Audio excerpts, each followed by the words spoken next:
gravadas servem para que a gente continue mantendo contato, mesmo diante desse período de quarentena e afastamento da escola, necessário para o controle da epidemia. Espero que todos estejam seguindo as recomendações médicas, as recomendações do isolamento, né? Evitando o máximo possível sair na rua, entrar em contato com outras pessoas, tanto para nos proteger como para proteger outros, né? Lembrando que mesmo que você não se considere como grupo de risco, pela sua idade, por ter uma boa saúde, mas você pode ter em casa, né, alguém de mais idade, alguma pessoa que tem uma imunidade deficiente, uma imunodeficiência, e aí você não vai querer que essa pessoa contraia esse vírus por conta da imprudência sua, não é isso? Então vamos continuar mantendo o foco, mantendo todo o cuidado necessário para preservar a saúde, e se Deus quiser, a gente logo logo vai estar de volta na escola, né, com todos bem, se Deus assim permitir. Essa aula de hoje, que eu estou gravando para vocês, é uma aula que nós já vimos na escola, então é uma aula que vai ficar registrada como revisão, será cobrada nas nossas avaliações.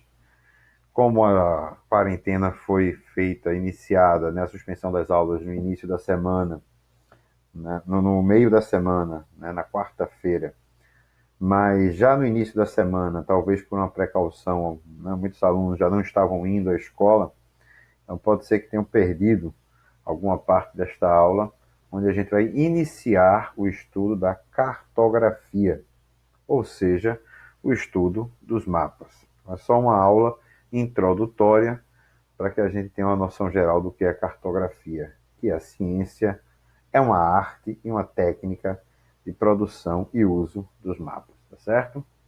Então vamos lá. Fazer mapas não é uma coisa nova, né? A gente tem aqui dois exemplos de mapas extremamente antigos, um babilônico, né, de 2300 a.C., e um mapa grego de 500 a.C., né, obviamente baseado no que os gregos imaginavam que era o mundo naquela época, né? uma, uma superfície achatada e apenas conhecendo a Europa, uma parte da Ásia e um pedaço da África, né? Mas foi durante o período das grandes navegações, quando os europeus se lançaram ao mar, né, principalmente procurando um caminho alternativo que chegasse até o Oriente, um caminho pelo mar que desviasse, né, dos turcos que passaram a controlar a rota da seda que ligava a Europa e Oriente. Foi quando eles se lançaram as grandes navegações, com seus navegadores e seus cartógrafos, que a elaboração, a confecção de mapas teve um grande salto em qualidade, em precisão, né? Todas essas expedições eram sempre acompanhadas de cartógrafos que iam usando os mapas que já se possuía e aperfeiçoando esses mapas à medida que iam conhecendo melhor novos lugares do planeta. Só como curiosidade, a gente tem aqui o mapa de Cantino, que é considerado o primeiro mapa a ter parte do território brasileiro representado. Dá para ver pelo menos aqui uma parte da nossa costa, né? O resto, que está em branco aqui, obviamente, era desconhecido. Mas já em 1502, ou seja, apenas 2 anos após a chegada de Cabral ao Brasil, né, já tínhamos um pedaço da costa, pelo menos, mapeado aqui, um pedaço da América Central, das ilhas do Caribe, né?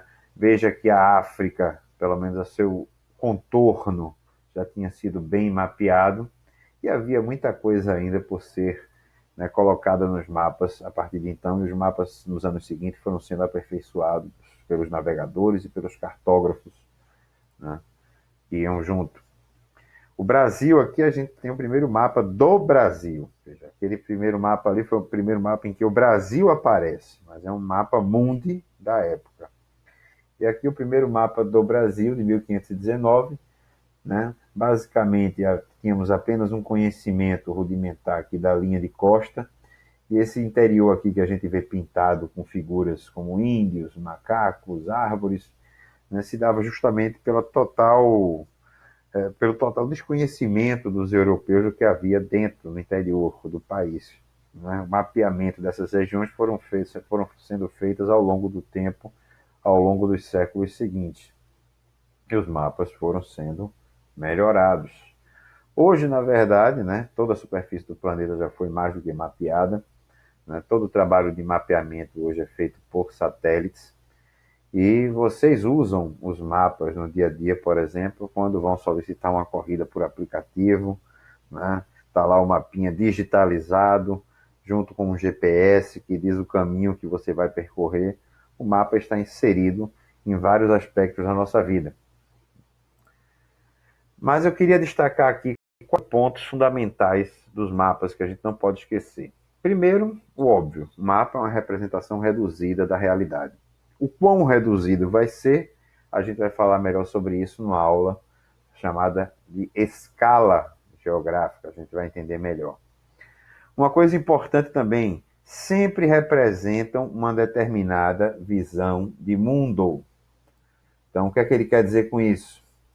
Sempre representam uma determinada visão de mundo. Que os mapas não são representações isentas de quem o fez, né? Quando a gente tem os mapas hoje, se você observar direitinho, na grande maioria dos mapas do mundo colocam a Europa no centro, porque foram os europeus os primeiros a se preocuparem a mapear o planeta, né? A produzir os primeiros mapas mundi, a cartografar o nosso planeta. E, obviamente, eles se colocaram no centro. Mas vamos lembrar que a Terra é uma esfera. E não existe nessa esfera, no meio de um universo, o que é o centro, o que é a parte que fica no meio. O mapa poderia ter qualquer parte dele localizada ali no centro da imagem do mapa, né? Então a gente pode dizer que os mapas que nós temos possuem uma visão eurocêntrica, uma visão, né, do ponto de vista europeu. Eles podem representar um ou mais elementos do espaço geográfico. A gente vai ver isso mais adiante. Mas o mapa ele tem como ideia, né, representar, aí depende do assunto do qual o mapa trata. Existem diversos tipos de mapa. Ele pode representar os rios, ele pode representar a vegetação, ele pode representar as cidades, a distribuição da população. Isso é o tema de qual trata o mapa. E também importante, eu quero que vocês lembrem bem disso aqui, nunca são representações exatas da realidade. O que é que isso quer dizer? Bom, o mapa é uma representação plana do planeta, e o planeta é esférico. Desculpem aqueles que ainda acreditam na teoria da Terra plana, né? Tem gente maluca para tudo nesse mundo, mas o planeta é uma esfera. E quando a gente pega essa esfera e tenta planificar ela, nunca vai ficar exatamente igual à realidade. Sempre teremos, então, em todo o mapa, né, deformações. É por isso que existe uma coisa chamada de projeção cartográfica. A gente vai ver em outro momento, em outra aula, os tipos de projeção, mas as projeções basicamente têm como principal finalidade não eliminar, mas reduzir as deformações do mapa, diminuir o grau de deformação que o mapa apresenta. Beleza? Vamos então para o próximo slide. Vamos ver um mapinha aqui e identificar suas principais partes. O mapa ele tem um título, né? O título do mapa está aqui, ó, destacado aqui em cima. Ele me diz o assunto do mapa. Qual é o tema tratado nesse mapa? Se é um mapa do Brasil, se é um mapa mundo, se é um mapa da América Latina, né? Além de identificar a região, né, qual é o elemento do espaço geográfico que está sendo representado? Pode ser, como eu já falei, vegetação, pode ser a hidrografia, pode ser um mapa rodoviário, mostrando as rodovias, as estradas, né? Pode ser qualquer assunto que possa estar presente no espaço da superfície da Terra, pode ser representado no mapa. Geralmente não é necessário, não é fundamental, então isso é um elemento importante do título. Pode ter uma seta indicando o norte geográfico, mas caso não tenha nenhuma seta, por convenção, a gente coloca, né, a parte superior do mapa indicando o norte, certo? O mapa também possui uma coisa chamada de legenda. Vocês podem encontrar por aí também, para o termo legenda, a expressão convenções cartográficas. O que seria isso? É um quadro que explica para mim, para quem está lendo o mapa, o significado dos símbolos e das cores que esse mapa está trazendo aqui. Eu não sou obrigado a saber, né, o que é esse marrom mais escuro, o que é o marrom mais claro, o que é essa cor aqui quase amarelada, porque o autor do mapa quis atribuir a essas cores um determinado significado. No caso aqui, baseado no título, né, alfabetização no território brasileiro, um mapa bem antigo, vou até atualizar esse mapa aqui, ver se trago um mais novo do ano 2000. Ele está mostrando através de cores as áreas com maior e com menores índices, maiores e menores índices de alfabetização no Brasil, e ele usa um elemento gráfico para isso, que são cores, né? Também poderia vir, por exemplo, às vezes tem um mapa que tem os pontinhos pretos, pontinhos maiores, pontinhos menores, aí ele diz que são cidades com tantos mil habitantes, cidades com tantos milhões de habitantes, enfim. Os símbolos, as cores empregados no mapa, a gente vai encontrar a explicação deles nessa legenda. O mapa também possui, né, uma escala numérica ou pode ser gráfica. Teremos uma aula específica sobre isso, né? Já vimos, inclusive, em algumas turmas. Voltaremos a falar sobre isso agora durante esse período de quarentena, de afastamento. E aí a gente vai rever esse assunto que exige um pouquinho de conhecimento matemático. E, por fim, o mapa possui a indicação das coordenadas geográficas. Essas linhas que a gente vê traçadas no mapa, elas têm uma finalidade de localização. E é isso que a gente vai falar hoje nessa aula. Em outras aulas, para que essa videoaula não fique muito longa, a gente vai tratar das projeções cartográficas, da escala, de outros assuntos referentes aos mapas, tá certo? Então vamos relembrar um pouquinho de coordenadas geográficas. A gente pode definir as coordenadas geográficas como um conjunto de linhas imaginárias que servem para determinar a localização de qualquer ponto do planeta Terra. Então, quais são essas linhas? Essas linhas, quando traçadas horizontalmente no mapa, no caso no globo terrestre seriam círculos, né? Elas estariam circundando a Terra, no mapa, no plano, elas ficariam como linhas horizontais, são chamadas de paralelos. Veja que alguns paralelos, inclusive, possuem até nome próprio. É o caso da linha do Equador, que divide a Terra em hemisfério norte e hemisfério sul. É o caso dos trópicos de Câncer e Capricórnio e dos círculos polares. Em outro momento, em outra aula, não é o caso aqui agora, a gente vai ver que essas linhas elas servem para delimitar as chamadas zonas climáticas da Terra.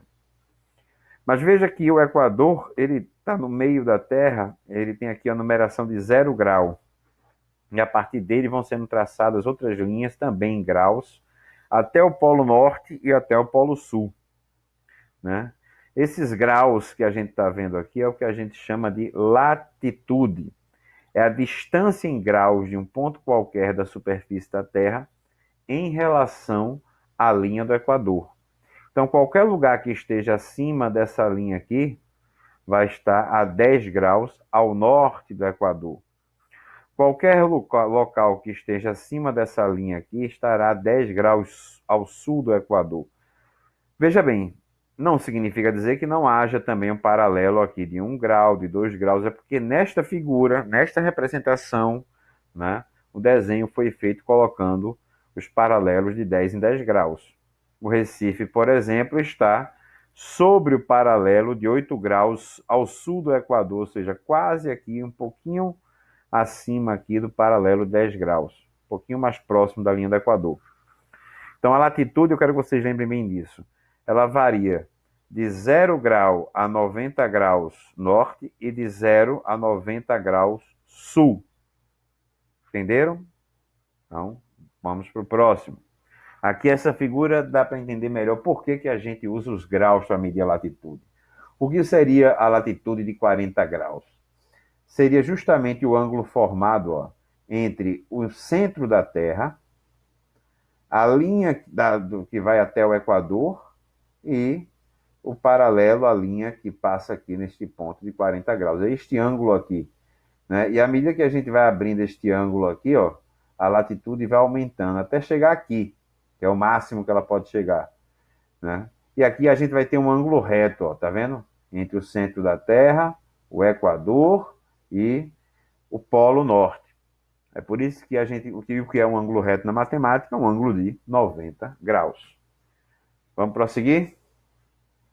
Só um exercíciozinho aqui de brincadeira, certo?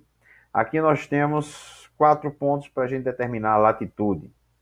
Eu posteriormente colocarei na nossa página na internet alguns exercícios com pontuação, né?